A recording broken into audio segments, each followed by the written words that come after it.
Bienvenidos a esta edición del Análisis Global de Excelsior. En esta ocasión vamos a hablar sobre América Latina. En términos reales, ¿cuál es la visión de América Latina vista o desde Europa más bien? Para ello tenemos una conversación con un invitado muy especial, don Carlos Malamud, investigador principal del Real Instituto Elcano de España sobre América Latina. Don Carlos, muchísimas gracias, bienvenido a Análisis Global. Un verdadero gusto, don José. Muchas gracias por la invitación y a sus órdenes. Pero quizá lo primero sería empezar con una generalidad. ¿Cuál es la visión de América Latina desde Europa? Bueno, en primer lugar, no hay una visión, hay múltiples visiones. Es decir, podríamos decir que cada uno tiene su propia visión y por lo tanto armar un único lenguaje, un único discurso sobre esto es muy complicado. Para ponerle un solo ejemplo, hay múltiples maneras en que se percibe la llamada revolución bolivariana y la gesta de Hugo Chávez. Hay quienes como Ignacio Ramonet o un cierto sector de la izquierda francesa, por ejemplo, sobre todo la extraparlamentaria, levantan la figura de Hugo Chávez como un gran héroe. La socialdemocracia con Felipe González a la cabeza, que ahora se plantea la defensa del alcalde Ledesma y del opositor López, pues es muy crítico con la política chavista y sobre todo con la política de respeto o de no respeto a los derechos humanos. Hay otros sectores de centro derecha francamente opuestos a lo que supone todo esto, es decir, que sobre cada uno de los acontecimientos en realidad podríamos encontrar no uno, sino múltiples lecturas, ¿no? También, de la misma manera que al mismo tiempo América Latina como tal unidad es muy difícil de ser percibida, ¿no? Es verdad que hay algunas constantes que se materializan en múltiples aspectos, pero también es cierto que cada país tiene su propia trayectoria histórica, política, económica, y que eso hace muy difícil generalizar, comparar a México con Paraguay o a Brasil con Honduras, por poner solamente dos ejemplos, es sumamente complicado. Yo lo que puedo hacer, evidentemente, es darle cuál es mi percepción, mi lectura, vista, eso sí, desde Europa, pero con una perspectiva también muy particular por el hecho de haber nacido en Argentina y dedicarme a esta región, lo cual hace que mi visión sea un poco peculiar también, ¿no? Pero válida y educada. Eso sí, por supuesto, siempre. ¿Y entonces su visión es? Mi visión es que en este momento América Latina está entrando en una zona de turbulencias económicas importantes después de más de una década donde soplaba, por así decirlo, el viento de cola de los precios de los commodities, productos agrarios, alimentos, minerales, hidrocarburos, en constante alza, sobre todo por el incremento de la demanda china. Hoy nos encontramos con que esos precios están a la baja, en el caso del petróleo de una manera alarmante, pero no solamente el petróleo. Esto está afectando el crecimiento de algunos países latinoamericanos de forma importante. Hay otras como Venezuela, Argentina o inclusive también Brasil. Brasil afronta un periodo de prácticamente recesivo para el próximo año, para este año y el siguiente, lo cual complica mucho las cosas, pero no solamente es esto, es decir, que nos enfrentamos a una coyuntura de dificultades económicas crecientes, sino que, según bastantes indicadores, estas dificultades económicas comienzan a trasladarse al ámbito político. Ya nos enfrentamos, como fue el caso de las últimas elecciones presidenciales en Brasil, con elecciones cada vez más competidas, de una etapa en la cual nos encontrábamos con gobiernos muy largos, bien unipersonales, caso de Chávez, de Correa, de Evo Morales o de Daniel Ortega, bien familiares, caso de los Kirchner, o bien de partido, como fue el caso de la Concertación en Chile o del Partido de los Trabajadores en Brasil. Nos encontramos con que las dificultades económicas van a comenzar a pasar factura probablemente también estemos a las puertas de un nuevo ciclo político, nadie sabe todavía las características que va a tener. Y en este sentido, una cuestión sumamente interesante va a ser cómo van a reaccionar ante esas nuevas dificultades económicas, ante la posibilidad de muchos gobiernos de generar los recursos suficientes como para seguir impulsando políticas públicas que bien subvencionaban a sectores medios en ascenso o que bien eran claramente asistencialistas, pues cómo van a ser esas clases medias frente a demandas insatisfechas, cómo van a responder políticamente y si van a seguir apoyando o no a aquellos gobiernos que hoy están en el poder pero que mañana tendrán que afrontar procesos electorales importantes. Me hizo recordar aquel viejo libro escrito por un periodista francés, Marcel Niedergang, Las 21 Américas Latinas. Y bueno, 21 Américas Latinas es correcto, ¿no? O más. O más, es decir, cada país es una realidad diferente, pero inclusive dentro de cada país nos encontramos también distintas percepciones, distintas realidades. El dicho de muchos Méxicos aplicado a su país también puede ser replicado para otros como Brasil, como Argentina, como Colombia, donde evidentemente al final del camino nos encontramos con un panorama más parecido a un viejo mosaico romano con sus cientos de teselas que al final arman una realidad claramente perceptible, que con un paisaje monocorde, ¿no? Ok, en ese sentido, vayamos entonces por partes, si me permite. ¿Cómo vería, vamos a lo que desde aquí llamamos el Cono Sur, específicamente Argentina, Chile, Uruguay, Paraguay? Bueno, esos cuatro países conformaron el núcleo inicial del Mercosur, al cual posteriormente se incorporó Venezuela.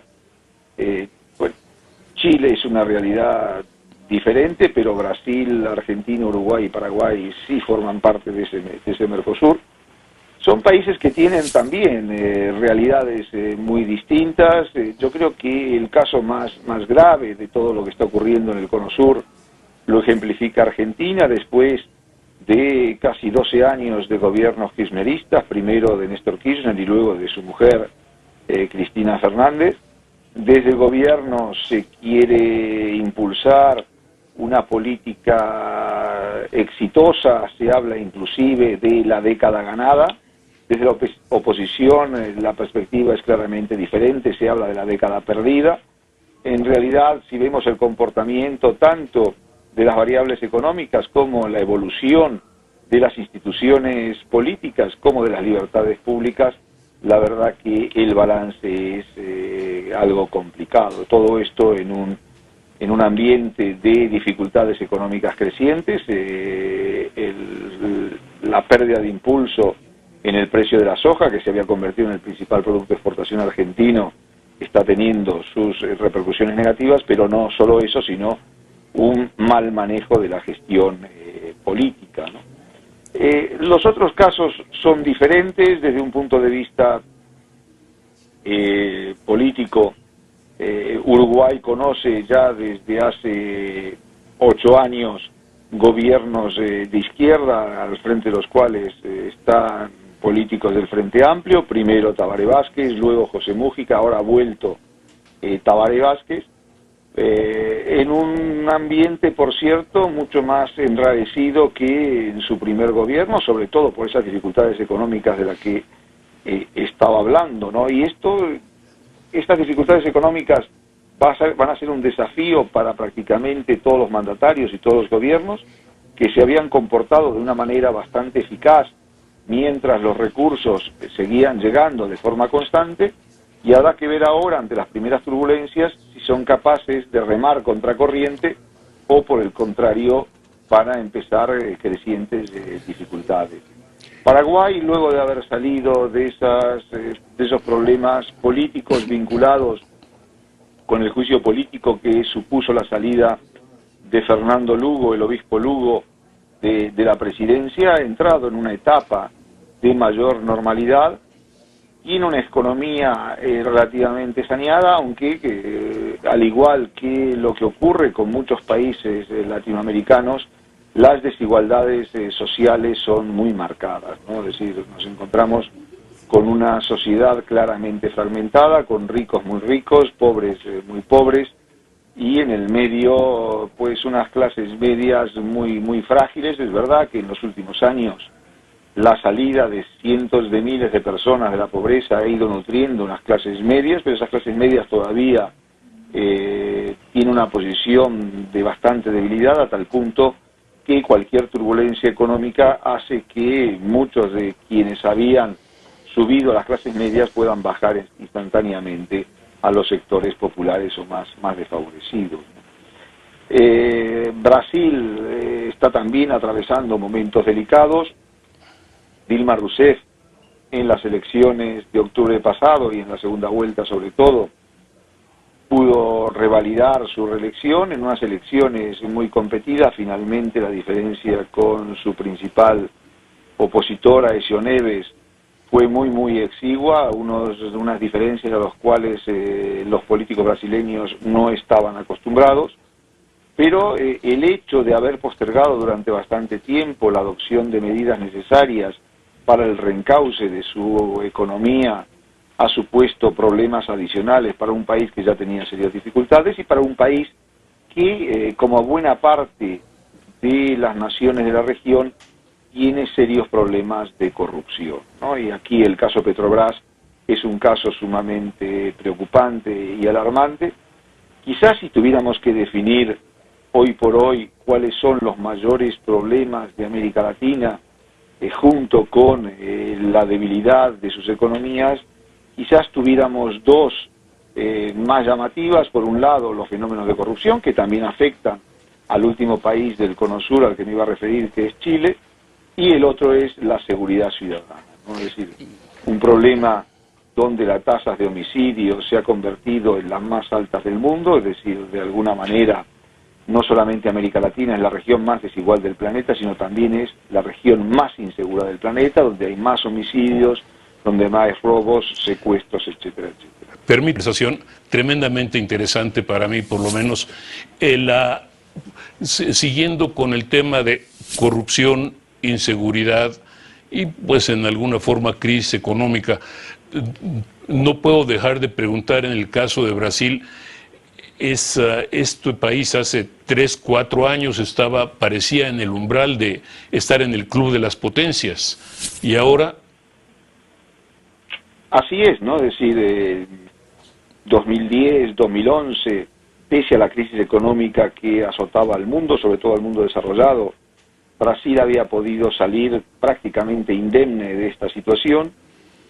El cambio de gobierno de Lula a Dilma Rousseff fue un punto de inflexión en el cual comenzaron a adoptarse algunas políticas públicas algo equivocadas, y en este sentido Dilma Rousseff impuso un mayor intervencionismo estatal, dejó menos libertad de acción a las fuerzas del mercado, y esto ha terminado pasando factura, ¿no? Y en segundo lugar, lo que ha terminado siendo relativamente catastrófico para la salud económica y también política del país e institucional han sido las ansias reeleccionistas, ¿no? Es decir, ya se veía en torno a 2013 y sobre todo al principio de 2014 que había serios problemas económicos en el horizonte. Habían comenzado a manifestarse también problemas sociales. Recordemos las grandes movilizaciones por el tema del alza de los precios del transporte en la región de Sao Paulo, que luego fueron difuminadas por el resto del país, y en vez de tomarse ahí las medidas necesarias, el recorte de subsidios, recorte del gasto público, puesta en orden de las cuentas públicas, todo esto se fue postergando, ¿no?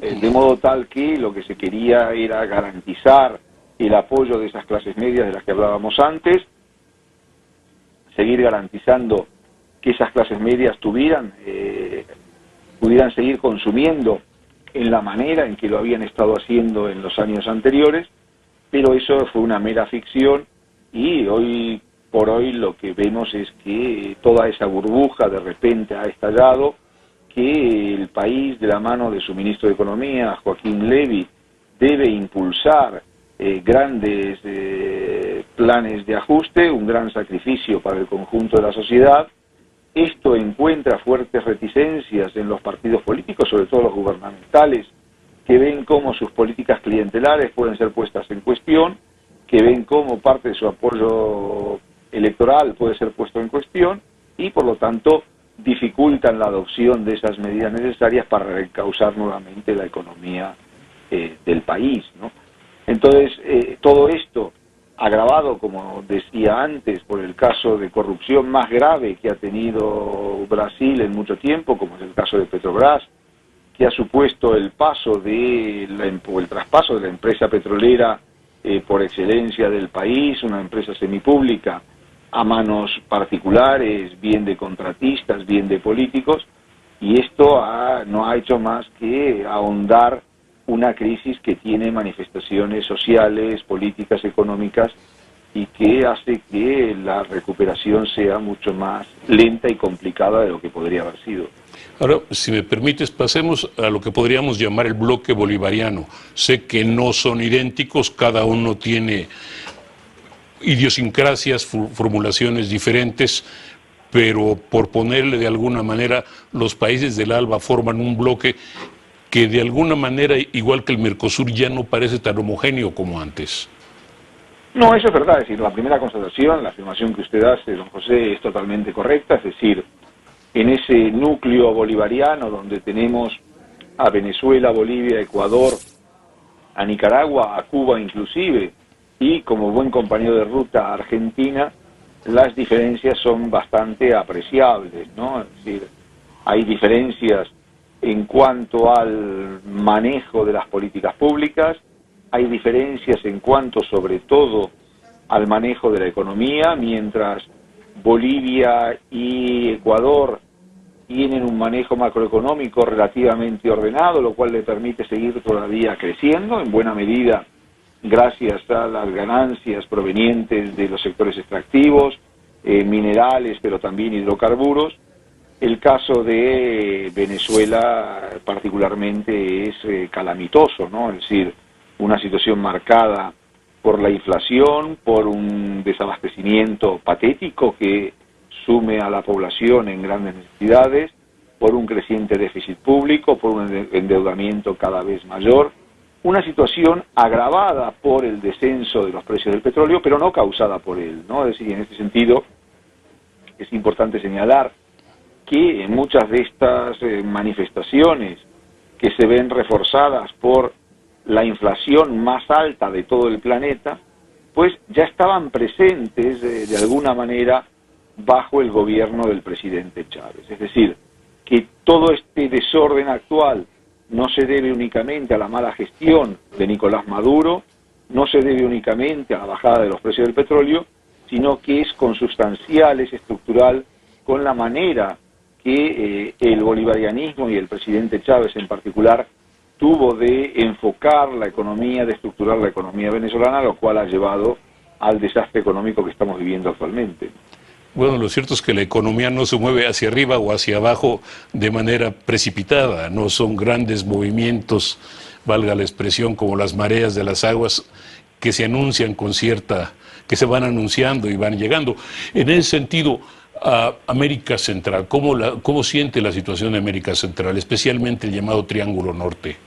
Bueno, la situación está marcada por una constante preocupación de quienes de distintos ángulos, de distintas zonas del mundo, analizan lo que está pasando ahí y básicamente tiene un común denominador que es el narcotráfico, ¿no? Es decir, el aumento del narcotráfico a volúmenes realmente preocupantes ha marcado la agenda de esta región. Las próximas elecciones presidenciales que tendremos en Guatemala, por ejemplo, nos marcan la forma en que el narcotráfico ha ido penetrando en la vida política de estos países, la corrupción también, una de la mano de la otra, y esto se traduce en cifras de homicidios cada vez más altas, de una inseguridad creciente, a tal punto que Honduras y El Salvador, y en menor medida Guatemala, pero también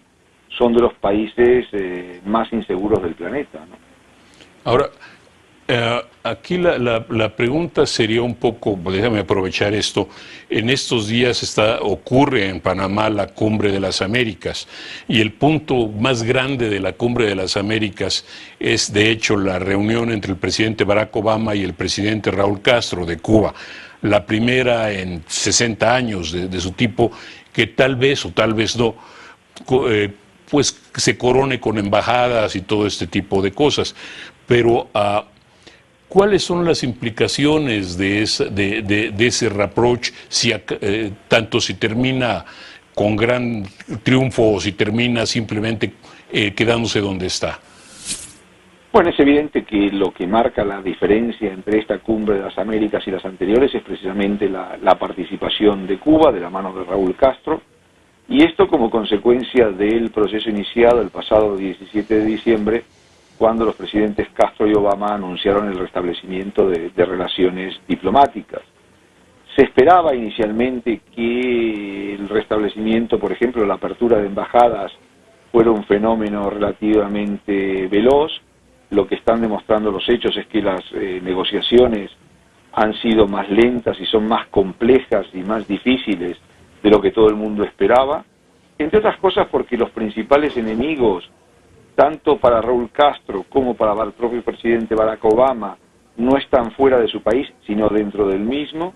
Si Barack Obama tiene dentro de Estados Unidos la oposición parlamentaria de los republicanos, unido al fuerte peso del lobby anticastrista, que todavía tiene una presencia importante, aunque cada vez menor, y esto es justo reconocerlo, en la vida política de los Estados Unidos, y en la propia Cuba, pues Raúl Castro tiene que enfrentar la oposición de los sectores más ortodoxos y más inmovilistas dentro del propio castrismo, encabezados de alguna manera por su propio hermano Fidel, que se ha convertido en el referente de esta oposición. No en vano, pocas semanas después del 17 de diciembre, Fidel Castro sacó una nota mostrando su gran desconfianza hacia su tradicional opositor, Estados Unidos, y milagrosamente el fin de semana anterior, el fin de semana pasado, es decir, una semana antes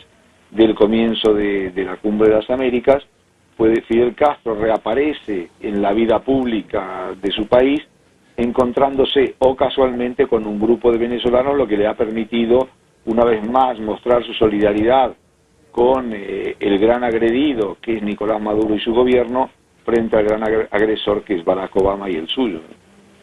Claro. Ahora, en ese marco, los demás presidentes latinoamericanos no los pondría como comparsas, porque no lo son, pero sí pasan a un segundo plano, ¿no? En este sentido, por lo menos. Lamentablemente, porque tanto en este sentido como en la cuestión venezolana se hubiera esperado un mayor protagonismo de los presidentes latinoamericanos, acostumbrados a mirar ante cualquier problema hacia el otro lado. La tradicional fórmula de que no hay que opinar sobre asuntos de terceros países porque eso sería injerencia, ya está llegando hasta el límite de lo intolerable. Es decir, en ese sentido, pues así como tradicionalmente los presidentes latinoamericanos no se manifiestan sobre la necesidad de un impulso democratizador en Cuba, tampoco se han manifestado de forma repetida sobre las violaciones a los derechos humanos en Venezuela, ¿no? Bueno, hay que decir que no se ha manifestado sobre las violaciones a los derechos humanos en ningún otro país del continente, ¿no? Bueno, también es verdad, Esa parte es complicada. ¿Cómo ve la relación Estados Unidos-América Latina? Bueno, a finales del siglo, o hasta finales del siglo XX, Estados Unidos y en España pasaba algo parecido. Estados Unidos tenía una política de conjunto para todo el continente. Evidentemente con sus diversidades nacionales, aquí aplicaba matices, allá aplicaba otros, pero había una política de conjunto. La realidad latinoamericana actual está marcada por una fuerte fragmentación del continente, ya no solo dividido en dos bloques antagónicos, el bloque bolivariano versus otro bloque que no lo es, por ejemplo, el de la Alianza del Pacífico, sino que dentro mismo de cada uno de los bloques hay diferencias apreciables, de modo tal que en este momento impulsar políticas regionales de consenso es prácticamente imposible. Frente a esa realidad, Estados Unidos o cualquier país que lo quiera no puede desarrollar políticas de conjunto, tiene que apostar por una mayor bilateralización de las relaciones. Esto hace que, de alguna manera, la relación con América Latina esté condicionada por la realidad de cada uno de los distintos países y la mayor o menor sintonía que pueda tener con los distintos gobiernos. Y en ese sentido, lo que se observa en estos momentos es que la principal prioridad de Estados Unidos en América Latina, por motivos obvios, primero geográficos, de seguridad, pero también económicos, es México, América Central y el Caribe. En segundo lugar, Colombia, cuyo proceso de paz está impulsando o apoyando de forma sólida. Y en tercer lugar, los países de la Alianza del Pacífico. Ya a partir de ahí, con los países del ALBA, de Mercosur o algunos de UNASUR inclusive, pues las relaciones, la retórica antiimperialista todavía sigue teniendo lugar o estando presente en muchos países de América Latina. Antes me preguntaba sobre qué iban a significar de alguna forma las negociaciones entre Cuba y Estados Unidos. Algo que sería muy beneficioso para la región es que finalmente ese discurso antiimperialista, esa retórica antiimperialista sea definitivamente abandonada, porque permitiría situar la discusión y la relación con Estados Unidos, que es importante para toda la región por múltiples puntos de vista, desde otra perspectiva. Y don Carlos, dejando muchísimas cosas en el tintero, me toca agradecerle su participación, le agradezco esta conversación, espero verlo pronto otra vez y en algún otro momento, y le agradezco nuevamente su participación. Y a ustedes, ha sido un verdadero placer. Y a ustedes les agradezco haber sintonizado con nosotros en este análisis global de Excelsior. Hasta la próxima vez.